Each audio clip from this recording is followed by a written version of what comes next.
rivais dos Tudors. Oi, eu sou a Steph e hoje vamos falar de um dos meus assuntos mais divertidos. Pelo menos pra mim, eu espero que pra vocês também. Bem, uma das razões pelas quais eu sou tão fascinada pelos Tudors é o fato de que eles quase não conseguiram manter o trono. Nós temos a ideia de imaginá-los como essa dinastia toda poderosa, mas não foi bem assim. Sabemos que os Tudors duraram um pouco menos de 118 anos como dinastia, o que não é um mau desempenho no contexto da história da monarquia. Porém, na época, ninguém esperava que eles durassem, mais do que alguns anos no máximo. Então vamos voltar um pouco. Quando Henrique VII venceu a Batalha de Bosworth em agosto de 1485, havia outros pretendentes mais fortes ao trono e hoje, como os vídeos longos que eu ando falando por aqui, vamos focar nas mulheres. Mas apenas para dar contexto, vamos olhar novamente a pintura que retrata a família de Henrique VIII, que hoje está pendurada nas paredes do Hampton Court. Henrique VIII está no centro, à sua direita, sua joia preciosa, seu filho Eduardo, e à esquerda da pintura temos a sua filha mais velha, Maria, e à direita, sua filha mais nova, Elizabeth. Portanto, isso realmente celebra o fato de que Henrique não tinha um, nem dois, mas 3 herdeiros ao trono. Então, tudo parece terrivelmente seguro, mas estava bem longe disso. Ao que se percebe à medida que o período Tudor avançava, especialmente nos primeiros estágios da dinastia, é que muitos dos pretendentes rivais descendiam da casa de Elizabeth de York. Aqui vemos o grande rei iorquino Eduardo IV, Eduardo Plantageneta, que era da facção chamada Rosa Branca, a casa de York, sendo simbolizada por uma rosa branca, e a casa de Lancaster, a casa de Henrique VII, sendo representado pela rosa vermelha. Portanto, foi a facção da Rosa Branca e seus descendentes que inicialmente representaram a maior ameaça dos Tudors. Eu tô falando de pessoas como Eduardo, conde de Warwick, que era filho do irmão de Eduardo IV, George, duque de Clarence. Então, o sobrinho de Eduardo IV foi rapidamente colocado na Torre de Londres quando Henrique VII subiu ao trono e, é claro, foi executado. E também houve mais impostores e todos os homens foram aniquilados. Sendo um pouco sexista, as mulheres foram bastante negligenciadas. Eu meio que acho que é bem merecido que os monarcas Tudors, que são justamente as mulheres, que voltam para atormentá-los, especialmente à medida que o período Tudor vai crescendo. Na verdade, você pode dizer que uma das primeiras e mais fortes pretendentes femininas ao trono foi essa senhora, a rainha consorte de Henrique VII, Elizabeth de York. Sua reivindicação ao trono era, na verdade, muito mais forte do que seu próprio marido. Ela era a filha mais velha do rei Eduardo IV e seu sangue era absolutamente 100% real, ao contrário de seu marido. Portanto, havia muitos que só deviam sua lealdade ao novo regime Tudor por causa dela. E, na verdade, eles provavelmente teriam preferido vê-la no trono no lugar do marido. Mas é claro, ela era uma esposa muito bonita, não era o tipo de Eleanor de Aquitânia ou Matilda de Flandes ou Isabela da França que iria se rebelar e tentar tomar o trono de seu marido. Ela cumpriu seu dever como consorte, deu à luz os herdeiros, não sendo uma ameaça ao trono, mesmo tendo uma excelente reivindicação. Agora vamos falar das verdadeiras ameaças. Aquelas damas que, se tivessem tido oportunidade, certamente teriam tomado o trono para si ou para seus descendentes. E nenhuma mais do que Lady Margaret Pole. Ela era outra filha de George, duque de Clarence, irmão de Eduardo IV, nascida em agosto de 1473. Portanto, ela era sobrinha de 2 reis, Eduardo IV e Ricardo III. Ela se casou com Sir Reginald Pole, que era parente mais próximo de Henrique VII por parte da mãe, e deu à luz a 4 filhos que sobreviveram à idade adulta, 3 dos quais foram uma ameaça séria para Henrique VII, especialmente seu filho Reginald Pole, que passou grande parte de sua vida agitando o catolicismo na Inglaterra, viajando para a Europa em busca de apoio para uma invasão ou, no mínimo, para a derrubada de todas as reformas religiosas que Henrique VIII implementou. Eles eram uma família fervorosamente católica e a própria Margaret foi muito favorecida pelos Tudors. Ela era definitivamente aquele caso de mantenha seus amigos perto e seus inimigos mais perto. Margaret Pole foi governanta de Maria e era incrivelmente próxima a ela. Portanto, ela fazia parte da casa real, mas isso não a impediu de encorajar as atividades de seu filho.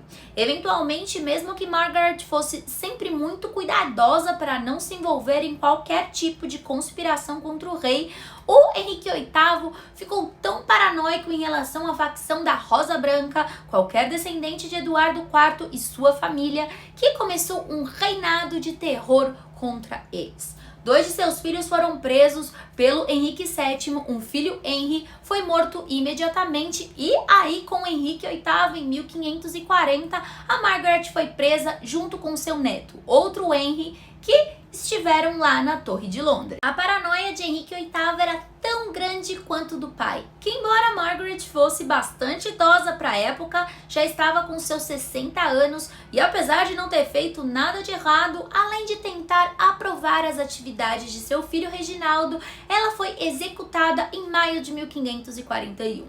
Ela provavelmente pensou que iria apodrecer na torre e morrer de fome, já que ela era uma mulher muito frágil. Mas de repente ela foi arrastada uma manhã para execução e foi uma das execuções mais sangrentas e horríveis da história da Torre de Londres, pois foram necessárias 11 machadadas para separar sua cabeça.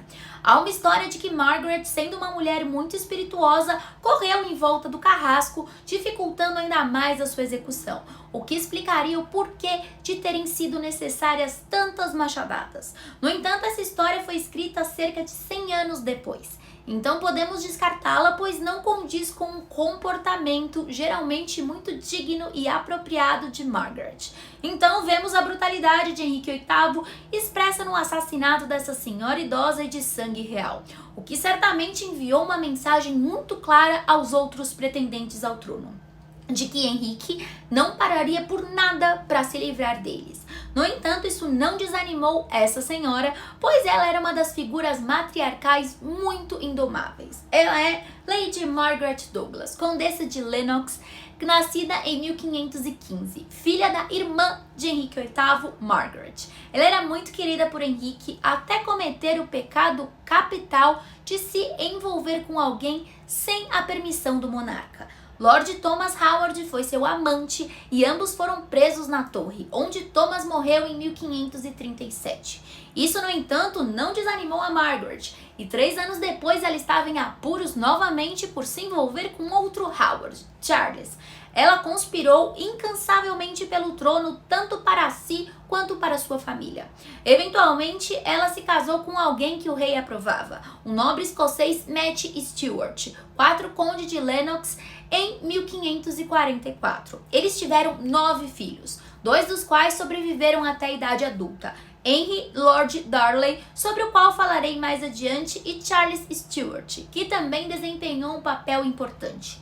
O que você percebe com os rivais ao trono do período do Tudor é que todos se conhecem ou são parentes. Para você estar dentro da corte Tudor, você sempre tinha um amiguinho, um primo, um parente, enfim, todo mundo era parente. Charles Stuart se casou com Elizabeth Cavendish, filha de Bess de Hardwicke, e sua filha Arabella Stuart lembra desse nome. Lady Margaret Douglas, depois de ter uma vida difícil sob o reinado de Henrique VIII, desfrutou de grandes favores durante o reinado de sua filha Maria, que chegou a declarar publicamente que queria que Margaret a sucedesse, que achava que sua reivindicação era mais forte do que qualquer outra, até mesmo da própria Elizabeth. Falando em Elizabeth, Margaret e Elizabeth certamente não se davam bem, em grande parte porque quando Elizabeth estava presa na torre durante o reinado de Maria, quando foi suspeita de conspirar contra ela, a Margaret fez questão de cozinhar pratos com aromas muito fortes para irritar Elizabeth, que estava hospedada em um quarto acima dela. Desde então, Elizabeth nunca simpatizou muito com a Margaret.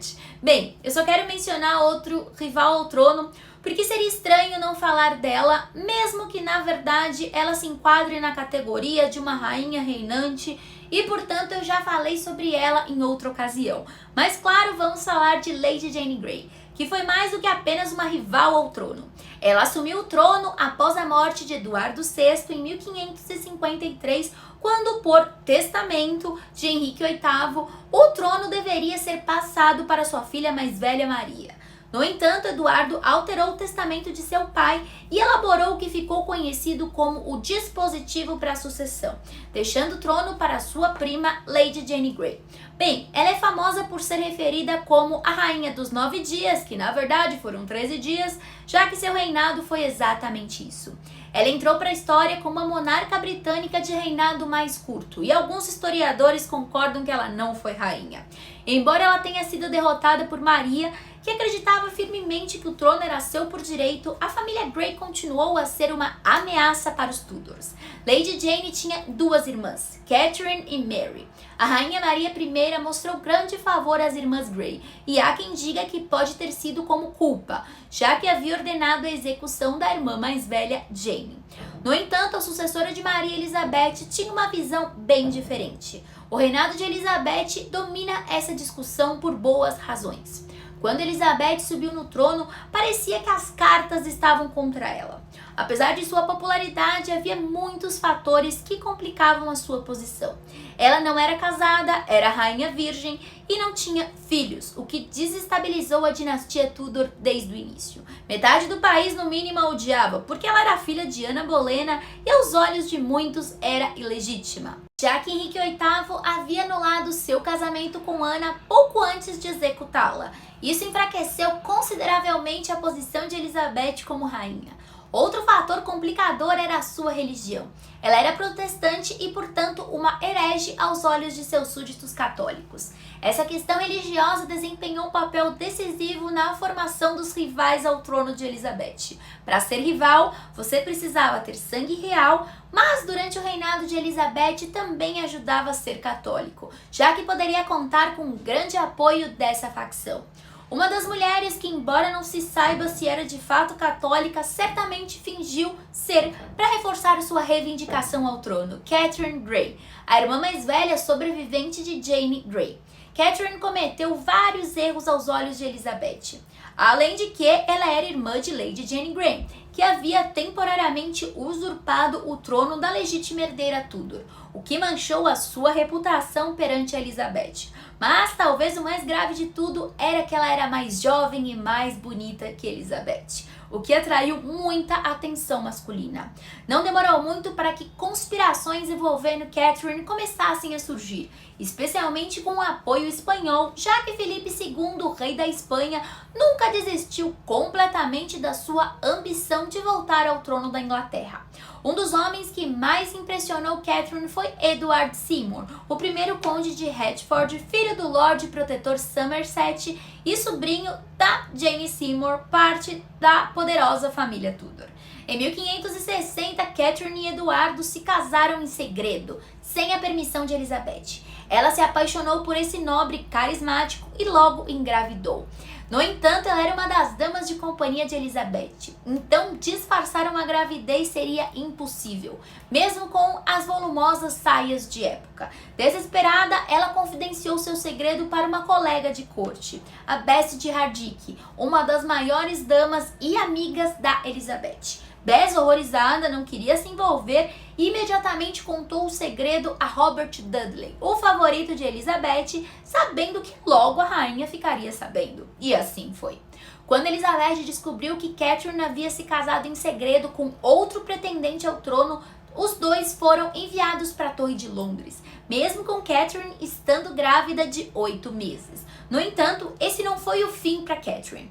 Em 1562, a Elizabeth adoeceu gravemente de varíola enquanto estava no Hampton Court, e o nome de Catherine Grey surgiu como consequência disso. Embora Catherine ainda estivesse na torre junto com seu filho recém-nascido, ela continuava a ser vista como uma sucessora viável para Elizabeth. Na verdade, a corte estava dividida entre os apoiadores de Catherine Grey e os de Mary Stuart, sobre quem eu falarei já já. Enquanto a rainha se encontrava mortalmente doente, seus conselheiros se reuniram para discutir se Catherine Grey ou Mary Stuart, rainha dos escoceses, deveria suceder ao trono inglês. Contra todas as probabilidades, a Elizabeth sobreviveu. Agora, imagina o problema em que seus conselheiros se encontravam quando descobriu-se que eles estavam ocupados discutindo quem governaria em seu lugar. E ela estava ótima. Ela ficou furiosa e determinada a acabar com qualquer esperança de que Catherine Grey pudesse um dia sucedê-la.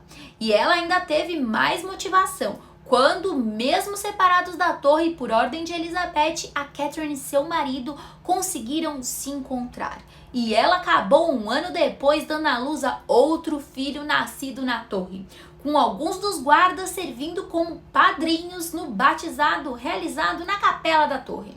Não surpreendentemente, Elizabeth descobriu e ficou muito furiosa. Uma das citações favoritas da era Tudor é que disseram que a rainha ficou da cor de um cadáver, ao ser informada que a Catherine havia dado à luz a outro filho. Isso foi a gota d'água para Elizabeth, que mandou Catherine ser mantida em confinamento rigoroso longe de seu marido, que permaneceu na torre. Ela foi enviada para Cockwellfield Hall em Suffolk e definhou devido à perda do marido e de seus filhos, de quem ela também foi privada. Elizabeth a manteve totalmente isolada e parece que ela acabou morrendo de fome em 1568 com apenas 28 anos. Mas há um epílogo nessa história que envolve a outra irmã Grey, Lady Mary. A partir de um retrato contemporâneo de Mary, a gente pode ver que ela tinha uma deformidade. Ela era pequena, com pouco mais de 1,20 m de altura, e foi descrita de forma cruel pelos Tudors como pequena, corcunda e muito feia, sofrendo de uma curvatura na coluna. Ela era cerca de 5 anos mais nova que a Catherine e aparentemente não representava ameaça nenhuma porque ela não tinha ambições ao trono. Ela aprendeu com o exemplo de suas duas irmãs mais velhas, a Catherine e a Jane, e queria apenas se casar e viver em paz. Ela conseguiu realizar esse desejo, mas a escolha de seu marido foi inesperada. Ela se casou com Thomas Kewis, o porteiro real de Elizabeth, um homem gigante, com quase 2 metros de altura. Um comentarista da época até brincou: o maior da corte se casou com o menor, se referindo ao contraste dos dois. Tudo teria corrido bem, pois Thomas, que era um homem de baixa patente e sem ameaça ao trono, mas a Mary cometeu o erro de não pedir a permissão à rainha, e como resultado, tudo deu errado. Elizabeth, como sempre, desconfiada das irmãs Grey, prendeu a Mary e o Thomas. Ele foi enviado para a prisão de Flet, uma prisão comum, enquanto ela foi enviada para Chequers, a atual residência de campo do primeiro-ministro, que na época era a propriedade de William Curzleison, responsável por vigiar a Mary. Infelizmente, ela nunca mais viu seu marido. Embora Thomas tenha sido libertado em 1569, sua saúde estava tão debilitada que ele nunca se recuperou totalmente e morreu alguns anos depois. Assim, a história das irmãs de Lady Jane Grey é uma história profundamente trágica. No entanto, parece que eu estive contornando a principal rival do trono, Maria Stuart, rainha dos escoceses, a maior rival que Elizabeth enfrentou. Na verdade, a rivalidade entre elas dominou o reinado de Elizabeth por quase 30 anos. E foi uma rivalidade em todos os aspectos: político, religioso, e que Mary era mais alta e mais nova. Esse tipo de comparação pessoal entre as duas sempre deixou a rainha inglesa muito mal. Ela era uma estrategista, tinha consciência que em termos de aparência física e juventude, a Maria superava. Isso gerava uma rivalidade que transcendeu o âmbito político e religioso. A Maria Stuart tinha muitas vantagens a seu favor: sua juventude, beleza, carisma e o fato de ter gerado um herdeiro masculino, o que deu um grande impulso à sua reivindicação ao trono inglês. Para uma mulher como Elizabeth, que decidiu não se casar e não ter filhos, essa era uma diferença significativa e uma possível fonte de insegurança. A Maria representava não apenas uma ameaça política, mas um lembrete constante das expectativas tradicionais de uma rainha, que na época, algo que Elizabeth, por opção, nunca atenderia. Entretanto, o casamento de Maria com Henry Lord Darnley rapidamente se mostrou um desastre. Ele era imaturo, ambicioso e ciumento, e logo exigiu ser reconhecido como rei de fato e tentou tomar o poder das mãos de Mary. O ponto de ruptura veio com o brutal assassinato do secretário pessoal da Maria, David Rizzo, em 1566, orquestrado por Darnley. O assassinato foi uma tentativa de enfraquecer a Maria, mas acabou piorando a posição dele e não dela. A relação de Maria e Darnley se deteriorou completamente, levando ao envolvimento de Mary com James Hepburn, conde de Bothwell. Aí sabemos que ocorreu o assassinato de Darnley em 1567 e logo em seguida a Mary se casou com Bothwell, o principal suspeito de sua morte, que levou a uma revolta generalizada na Escócia.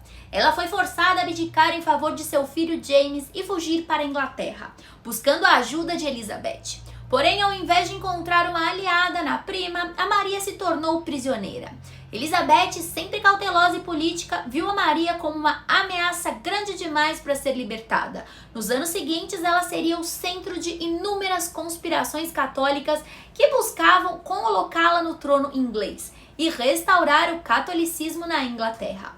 A rivalidade das duas rainhas chegou a um clímax em 1586, quando Elizabeth, após muita hesitação, concordou em assinar a sentença de morte de Maria, culminando na sua execução em 1587. Assim, essa rivalidade que começou no campo pessoal se transformou em um dos maiores embates políticos da época, com consequências que moldaram o futuro da Inglaterra e da Escócia. Seu tempo em cativeiro aumentou as tensões entre os católicos e protestantes, já que Maria se tornou um símbolo poderoso para os católicos que desejavam ver uma monarca da sua fé no trono inglês. Mesmo como prisioneira, ela continuava a ter seus apoiadores. Muitos católicos ingleses viam-a como a legítima herdeira, já que, segundo eles, o casamento de Henrique VIII com Ana Bolena, mãe de Elizabeth, era ilegítimo aos olhos da Igreja Católica. Essa divisão religiosa manteve Maria como uma ameaça constante para Elizabeth, que sabia que a presença de sua prima na Inglaterra podia inspirar revoltas e conspirações. Durante seus anos de cativeiro, várias tramas foram arquitetadas para libertar a Maria e colocá-la no trono.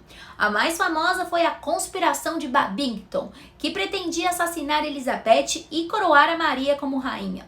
No entanto, agentes de Elizabeth, liderados por Francis Walsingham, descobriram a trama. E isso selou o destino da Mary. Eu vou contar mais sobre essa conspiração já já. A execução da Maria Stuart aconteceu dia 8 de fevereiro de 1587 no castelo de Fortegham. Mesmo em seus últimos momentos, ela se apresentou com dignidade. Vestiu um traje vermelho, a cor dos mártires, reforçando sua fé católica e sua posição como vítima de perseguição religiosa. Sua morte, no entanto, não pôs fim às divisões na Inglaterra, mas consolidou o domínio de Elizabeth e enfraqueceu ainda mais o apoio católico no país. Maria nunca conseguiu alcançar o trono inglês, mas o seu filho, James VI da Escócia, se tornaria James I da Inglaterra após a morte de Elizabeth, unindo finalmente os dois reinos. Quando ela estava na Escócia ou mesmo na França, a Maria estava provocantemente próxima de todos aqueles católicos ingleses que queriam vê-la no trono ao invés de Elizabeth. Inúmeros complôs e conspirações surgiram, todos com o objetivo de colocar a Maria no trono e assassinar a Elizabeth, como eu já expliquei. Eu tô voltando um pouquinho para poder explicar. Graças à rede de espionagem extremamente eficaz que a Elizabeth mantinha, o Francis Walsingham, seu grande mestre espião, todas as rebeliões foram frustradas. Mas a em particular foi decisiva a que eu citei que selou o destino da Maria. Ela escreveu: "Coloquem os seus cavaleiros para trabalhar", em uma carta, e o trabalho deles era assassinar Elizabeth.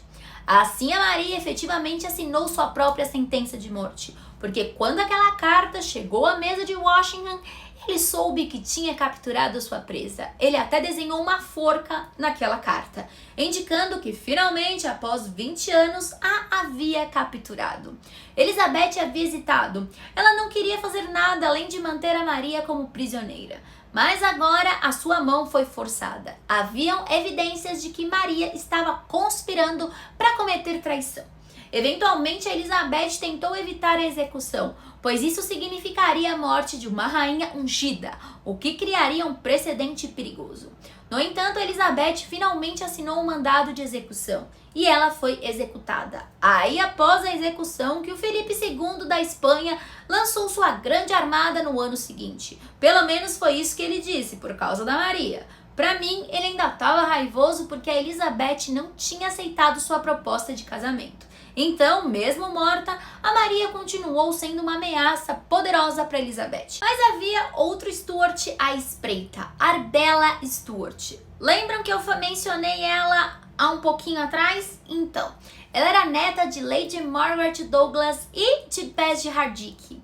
E essas duas grandes mulheres começaram a tramar para colocar sua neta no trono, sabendo que ela tinha sangue real e podia ser uma forte candidata. Quanto mais Elizabeth se aproximava da velhice, sem nenhum sucessor nomeado, mais essas poderosas matriarcas alimentavam suas esperanças. No entanto, havia uma boa razão para Elizabeth se recusar a nomear Arbella ou qualquer outro pretendente como sucessor. Apesar de Arbella ser elogiada como uma dama de grande beleza e qualidades notáveis, ela era instável emocionalmente e tinha um temperamento muito volátil. Parece um pouco Tudor? Parece, mas enfim.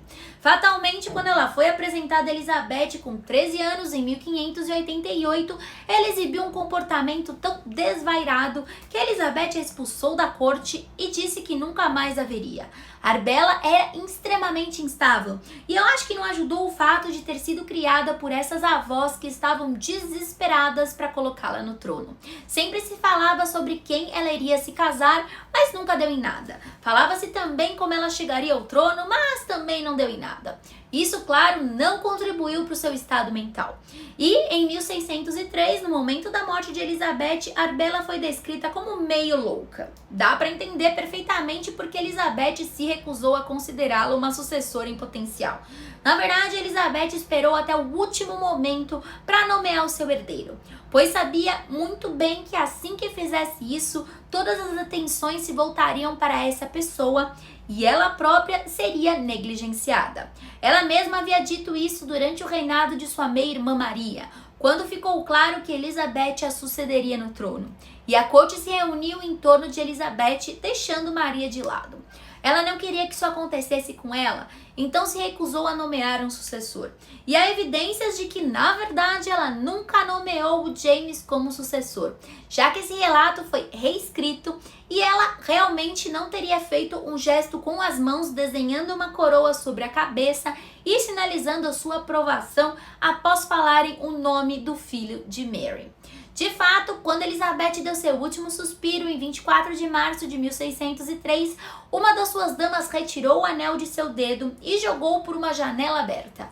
O anel foi levado por um cortesão com toda a rapidez para o norte e James, sinalizando que a rainha estava morta e que ele agora deveria assumir como rei da Inglaterra, colocou o anel no dedo. Enquanto Elizabeth, em suas últimas horas, provavelmente foi atormentada pelo fantasma ou pelo menos pela memória de Maria, rainha dos escoceses, havia histórias de um assombramento, mas não sei até que ponto a gente pode acreditar. Certamente os sonhos de Elizabeth foram assombrados por Maria, porque acho que ela nunca superou a culpa por ter condenado a sua prima e uma rainha ungida à morte.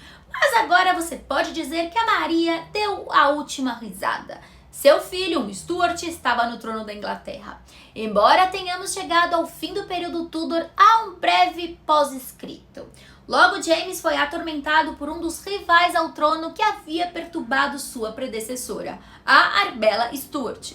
Após esses anos de loucura, ela decidiu tomar as rédeas da situação em suas próprias mãos e arrumou seu próprio casamento em 1610. Arbella decidiu que já era o suficiente, que ela iria se casar com alguém que tivesse uma reivindicação ao trono. Então ela se casou com William Seymour, neto de Lady Catherine Grey, filho de um dos 2 meninos que ela deu à luz na torre. Portanto, ele tinha sangue Seymour, sangue real, e isso representava uma ameaça muito potente para James, o fato de Arbella ter se casado secretamente. Eles se casaram às 4 da manhã no Palácio de Greenwich no dia 22 de junho de 1610 para manter o segredo. Isso era uma ameaça real para o rei Stuart da Inglaterra e da Escócia. E quando o casamento chegou aos ouvidos dele, você já sabe o que vai acontecer. Assim como tantas outras histórias, essa também acaba na Torre de Londres. William Seymour foi jogado na torre e Arbella inicialmente foi mantida em uma casa segura separada. Mas depois que eles planejaram e conseguiram fugir pelo Canal da Mancha, algo estranho aconteceu. Infelizmente, William Seymour conseguiu chegar ao continente, mas Arbella foi presa antes que conseguisse e foi levada de volta à torre. Foi lá que ela viveu seus últimos dias, falecendo no dia 25 de setembro de 1615. No entanto, os descendentes de Catherine Grey continuaram. William Seymour permaneceu à espreita, ele e seus descendentes como rivais dos Stuarts por muitos anos. Como eu disse, muitos dos rivais ao trono acabaram na torre. Então parece um desfecho apropriado para o vídeo de hoje, já que eu já falei demais. E se você gostou desse vídeo, se inscreva no canal. A gente tem vídeo todos os dias às 19 horas. Um beijo e até o próximo vídeo.